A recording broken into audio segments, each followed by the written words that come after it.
For us and more is our political panel. Brian Tyler Cohen is the host of the No Lie with Brian Tyler Cohen podcast, which is seen by hundreds of millions of people on his YouTube channel.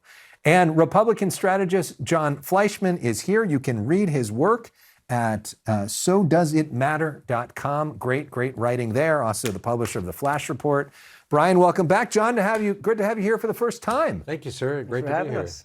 So let's start with President Trump's approval rating. What do you make of that, Brian? I think that people are recognizing the con that they've been sold. This guy swept into office amid a fury of populist promises that he would lower the cost of groceries, of eggs, of housing, of rent. And then he got into office, engaged in a trade war that sent the cost of everything surging, cut everybody's health coverage, Medicaid, ACA subsidies, food assistance. And on top of all of that, had the audacity to actually focus his attention on encrusting his Oval Office in gold, building a $350 million ballroom, buying a couple of Gulfstream jets, getting his own Qatari jet that he retrofitted to the tune of $1 billion, paid for by American taxpayers. And so, I mean, he says that one won't be, but we'll see. Your point taken. You're not a fan. Right. What do you think? I mean, and do you agree? Do you think the president's doing a good job? Well, I guess the short answer is I think the president's doing an infinitely better job than Harris would have done, not surprising from your conservative panelist. But I think that these polling numbers all need to be taken in context, because if you go back and look all the way back, Reagan, Clinton, Obama, both Bushes, Carter, Ford, Johnson, Truman, all at some point during their presidencies had polling numbers in the mid-30s. Just like Trump does. It goes up and it goes down.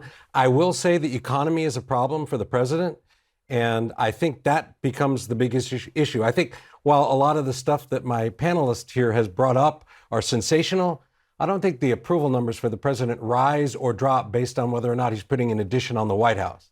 Mm-hmm. But when people's prices, when they're buying groceries, when people are buying gas, and those prices go up, that's a problem. And when the president decided to go out and he definitely said, we're going to end the Biden economy and we're starting the Trump economy. And he imposed all of these tariffs, taxes, right?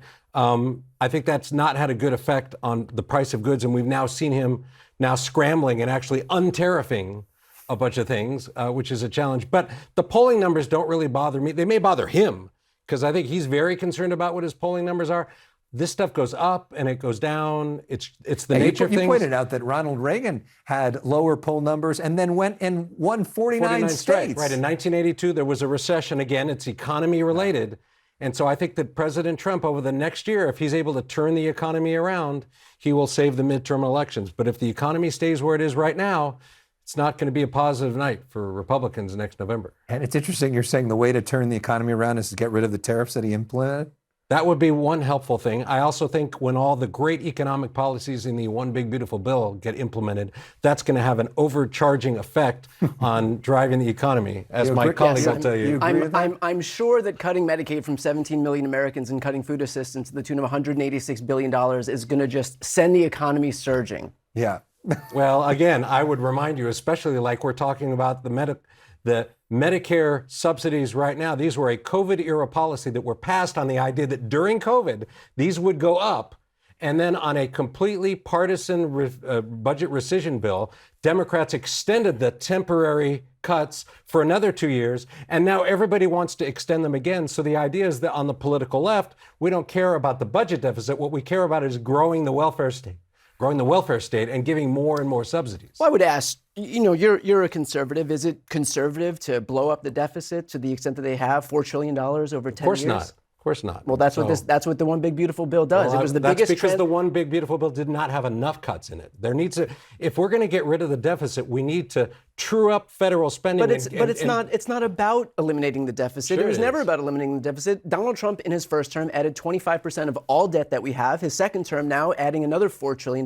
These Republicans, if you're asking me to confirm for you that deficit spending is a bipartisan problem that is done by presidents of both parties, absolutely. But it's not good policy for America, because it is to say to our grandchildren, we have a $48 trillion debt.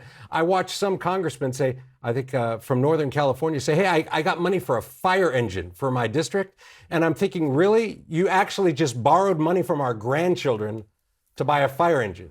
And so everything's turned around in Washington. Well, speaking of congresspeople from California, there's last time you were on, we were fighting about redistricting, right? And and Proposition 50, which passed here in California, which is redrawing district lines to help Democrats and to hurt Republicans after Texas redrew their lines to help Republicans. Well, now Darrell Issa, who has long time been a congressman in California, according to Punchbowl News and the Texas Tribune, is at least thinking about the concept of moving from California to Texas to run there as a congressman, even though he's currently a congressman from California. Issa's team, we reached out to him and asked him about it. They said, we don't have any news tonight, but stay tuned. That was the comment, which was not exactly a denial. You've known Darrell Issa for probably decades. Oh, sure. What do you make of this? I think that, this very, on both sides, admittedly partisan gerrymander in California has caused him to now be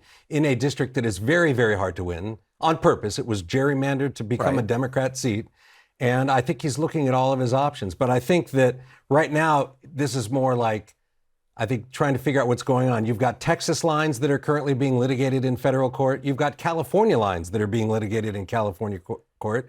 But I think that if those lines, I could see him doing some focus groups and some polling and seeing whether or not he can get away with it. Remember, Darrell Issa has national name ID because he, of course, was the chairman of the House Oversight Committee during almost all of the Obama administration. So he could make the leap. And of course, he's one of the wealthiest members of Congress. So he would certainly be able to communicate to the voters. And I can tell you one thing, if he were to make that leap, there's not a single voter in that district who wouldn't know what they were doing. And if they chose to say, hey, we want to elect him, that'd be interesting. But I will say it's kind of interesting because somebody told me, don't you have to live in the state that you're in? And so I did a little bit of research. And what I found out is the Constitution says you have to live in the district at the moment you are elected. So he can be in Congress, represent a district in California, and then literally, if he wins his primary, then at his leisure in that that's a seat that was double digits for Harris. Yeah. And now the new seat is double digits for Trump. Yeah. He could literally run, and if he won, then he could move. But he would have to move. How does this feel to you?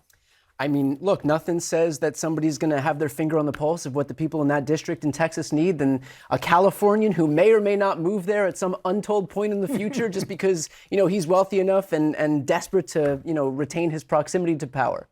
And remember, who did this? Dr. Oz did this, didn't he? He was like a resident in New Jersey. He didn't win. Dr. Oz did There's it. no saying that Darrell Issa will win. Hillary Clinton did it. Bobby Kennedy did it. Originally, this is very popular. There certainly has happened in the past. Very popular. But Issa's a very shrewd political person. He will look at this, and who knows? He made him a couple phone calls, is what I'm guessing, and that caused a little furor, and we'll just see what happens. One thing that you wrote about today, which was interesting, is this concept that the Trump DOJ in the Civil Rights Division is now opening up a Second Amendment avenue where they're defending. Can you tell us a little more, just briefly, what this is? Sure. So since, especially here in Donald Trump's term, the Department of Justice in the Civil Rights Division has gotten a lot more aggressive and active in Second Amendment defense cases, more so than they have before. In fact, they're currently litigating against the Sheriff's Department in Los Angeles, where we're filming right now, because the Sheriff's Department there is spending eons reviewing legal carry permits that Do you think this is a good thing? This new thing? Sure, because I think what's happening is it's almost like an administrative thing that you're getting credit for. They're doing so much of this work that they got to put it somewhere. So they're creating this kind of civil rights division inside of it. And what they're basically saying is we're expanding civil rights to not only be civil rights relative to groups, but also civil liberties and people's individual liberties. Good idea.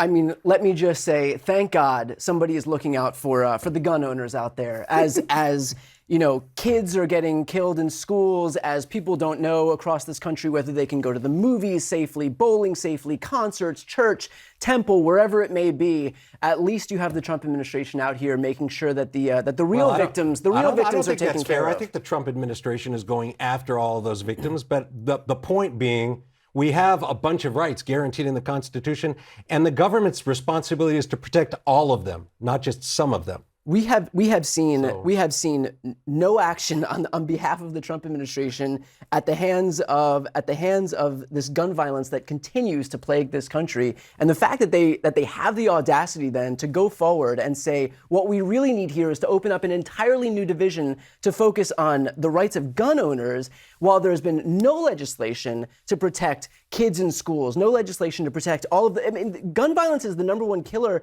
of children in this country, and the fact that we now have a division of the DOJ, the same DOJ that, by the way, is ignoring everything that's happening with the Epstein files. But understand what's going on here. This is to defend legal gun owners. These people that are shooting up schools are not legal gun owners. These are people that are getting guns illegally and taking Not lives. always the case, but a lot of to the your times. point.